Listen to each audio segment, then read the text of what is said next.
Today we're going to be talking about how to not fail with your clothing brand. Majority of clothing brands fail.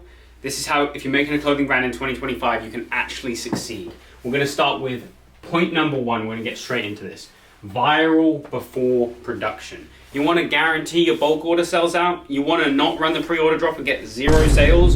It all comes down to marketing and having a good product. You know, the Supreme run, remember Supreme? They had an awesome product. That's why people wanted it. Matched with awesome marketing, you're going to sell out every single time. So, what is the viral for production method?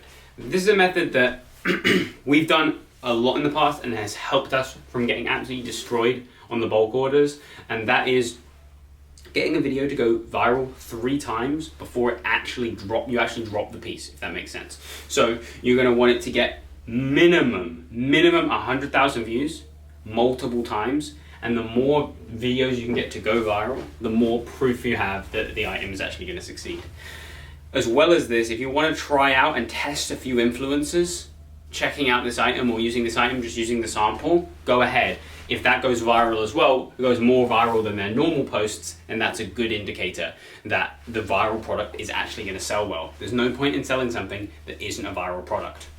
Next, the pre-order trap. If you're starting a brand, everyone is going to tell you, oh, do the pre-order method, do the pre-order method. I get it, I've done it, and I'm telling you right now, go and work a job for a couple months, save money, and then buy a bulk order, buy 100 shirts, buy 200 pieces, bring them in, and then ship them out in 2 to 3 day shipping so that you don't have to worry about weeks and weeks of lead times. There's so much difficulty. It takes a huge amount of pressure, you know, from the business owner's standpoint, having weeks and weeks of delivery time. The customers are going to get upset. You might start to get chargebacks. Shopify payments could get shut down. It's not worth it. Go and put the extra couple of weeks in, make yourself a legit brand.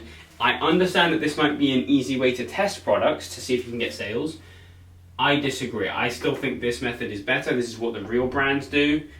This is what you want to do if you're running a successful brand. Do not fall into the pre-order trap, because at scale, it can really hurt you, and it becomes extremely dangerous, and it's extremely risky.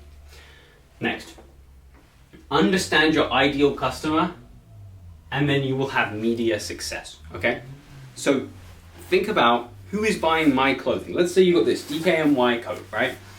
Who is buying this? Find out where they're from, what country are they most predominantly in, what city are they from, what race are they, what are they interested in, what are their hobbies, what sports do they play, do they play sports, do they smoke, what are their character traits, what do they talk about on a day-to-day basis. That is the most important thing when it comes to running a brand, because it makes this 10 times easier. You want to go viral, you need to be inside a fan base, you need to be inside a culture, and then you can easily excel as soon as you have knowledge about that culture.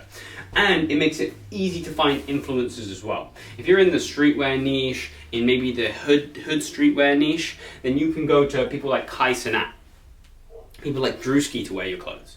However, if you were in the gothic niche, and gothic female niche, let's say, and you went and got Kai Cenat to wear your clothes, this wouldn't work in the same way, because you wouldn't have that virality. Now, the influencers I named are pretty general. There's obviously specific influencers, there's fashion influencers who you guys need to be looking towards, and obviously that comes with doing your own research and working on finding the right influencers.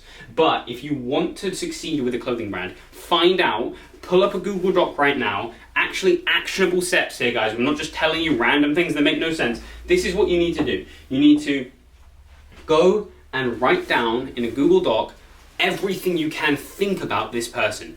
Who is it? Male, age 24.